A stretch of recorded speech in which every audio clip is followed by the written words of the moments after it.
தேவன் எதற்காக நம்மளை படைத்திருக்கார்? தேவனை ஆராதிக்க, அவரை துதிக்க, அவரை மகிமைப்படுத்துவதற்காக தான். நம்மளை எடுத்துட்டு போய் அவரோட சிங்காசனத்துக்கு பக்கத்துல, அவர் சிங்காசனத்துல உட்கார வைக்க நினைக்கிறாருன்னா அதுக்கு பாத்திரவான்களா இருக்கணும்ல. வருகை குறிச்சு நம்ம எல்லாரும் பேசணும். நாளைக்கு வருகை வந்து என்ன பண்ணுவோம்? எல்லா வருகையும் எடுத்துக்கொள்ளப்படும். எல்லாத்துக்கும் எப்படி எந்த ரீசன், எந்த பேசிஸ்ல நம்ம எடுத்துக்கொள்வார்னு நினைக்கிறீங்க? நீங்க உலகத்துல இருக்கும்போது தேவனுக்கு கொடுக்க வேண்டிய நேரத்தை சுத்தமா கொடுக்காம எந்த பேசிஸ்ல அவர் உங்களை வந்து எடுத்துக்கொள்வார்னு நினைக்கிறீங்க? எந்த ஒரு சூழ்நிலையுமே அவர் எடுத்துக்கொள்ள மாட்டாரு.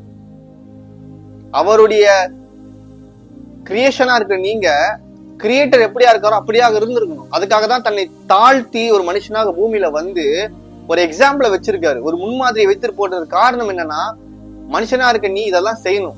எப்படி அவர் பிதாவின் சித்தத்தை செய்வதே தன்னுடைய மெய்யான போஜனமா இருக்கோ, அதே போல அவருடைய சித்தத்தை செய்தா உங்களோட மெய்யான போஜனம்.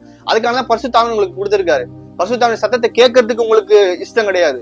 அவர் சொல்லுவார், வேதத்தை வாசி மகனே, கால் எதிர்த்து ஜெபம் பண்ணணும். எத்தனை பேர் நீங்க கால் எதிர்த்து ஜெபம் பண்றீங்க? அதிகாலையில